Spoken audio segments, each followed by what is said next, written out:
amawulire gegana galiwo ku muganda waffe Ssebuufu Edward alias Eddie Mutwe bodyguard wa President Robert Kyagulanyi Ssentamu. Gano ge mawulire si malungi gagenda kubakaabya, badde nsaba abafamire baveeko n'abalina emitima eminafu baveeko mbabuulire ebiriwo ku muganda waffe Ssebuufu Edward alias Eddie Mutwe eyawambibwa mutabani wa Yoweri Museveni Muhoozi Kainerugaba n'akabinja kaabwe, era nga bamaze wiki namba nga bamutulugunya nga bamukoze buli kikolobero kyonna, era bino byonna bibadde bikolebwa muganda wange ne batyobola ekitiibwa kye okumukuba ebifaananyi n'ebintu ebirala byonna. Ssebuufu Edward olunaku olwaleero yavugiddwa aba SFC ne bamuvuga ne bamutwala e Masaka. Yatuusiddwa e Masaka ku prison, yatuusiddwa e Masaka ku police.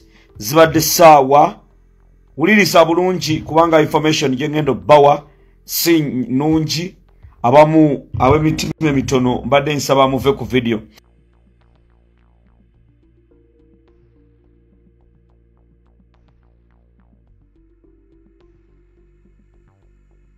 Ssebuufu Edward alias Eddie Mutwe yatwaliddwa ku police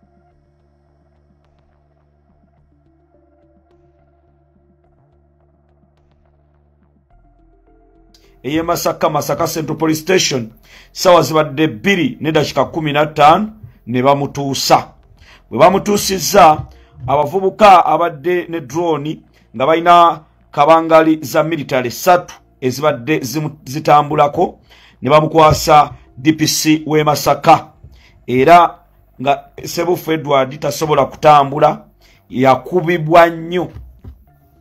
Abasajja bakuba Eddie Mutwe, abasajja bakuba Eddie Mutwe. Twatuuse Mukama Katonda wange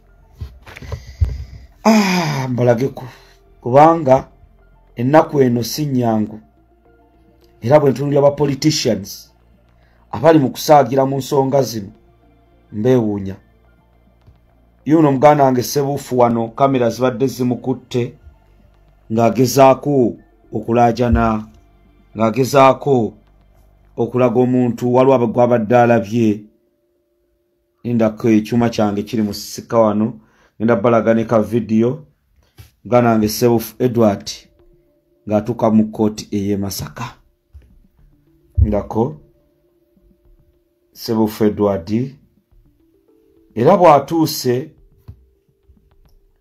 bataddewo embeera, kubanga olwamutuusizza ku kooti y'e Masaka ne bamukozesa statement, tasobola kusayininga, obulumi engalo baazikuba, ayina ebiwundu,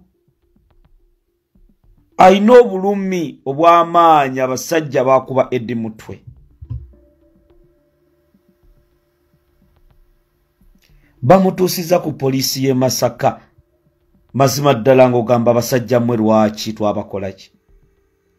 Abesefusi nga be bamusitudde badiployize ku poliisi y'e Masaka, baganye bannamawulire okuyingira mu kooti okulaga embeera Ssebuufu gy'alimu. Bamutuusiza mu kangalu kooti. Bwe bamutuusiza mu kangalu kooti ne bayitayo looya omwawo. Looya by the way tetubadde tetumanyi nti nawaffe oyo bw'oba bamupanze bupanzi. Ne basomera Ssebuufu Edward omusango, ne bamugamba mbu Ssebuufu Edward Eddie Mutwe bwe baali kukuziika, bwe baali mukulira ebisango, bwe baali kukuziika Pascal. Mumanyi Pascal yali abeerawo UK ng'atunda mmere, eyafa kulumba olwo lwe twaliko. Mbu Eddie Mutwe yakwata munnamawulire Margaret Kayondo, n'omulala akola ku Simba n'NBS mbu n'abakuba ng'akozesa ebissi